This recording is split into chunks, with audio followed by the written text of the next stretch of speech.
Hello friends, Seth here. Today I am assembling this desk for the last time and it's going off to its new home. Kind of hard to see in there, but now the next piece of Zilda desk puzzle is to take all these legs, which I currently have affixed to home base here for some reason. Oh yeah, that was so I could paint them. Ha ha ha. I would like to notate that for the fastener on the leg, I chose a spline drive with a proprietary driver because that way nobody else will ever be able to get these legs off.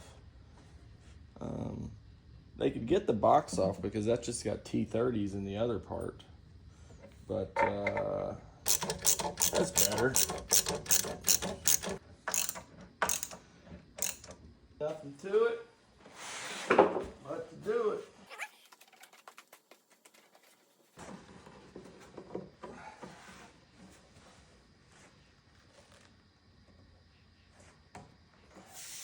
As they say, the piece de la resistance. Hopefully it fits.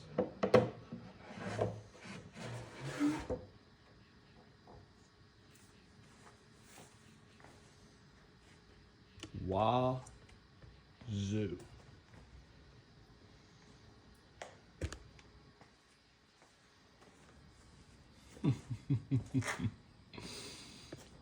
Wow.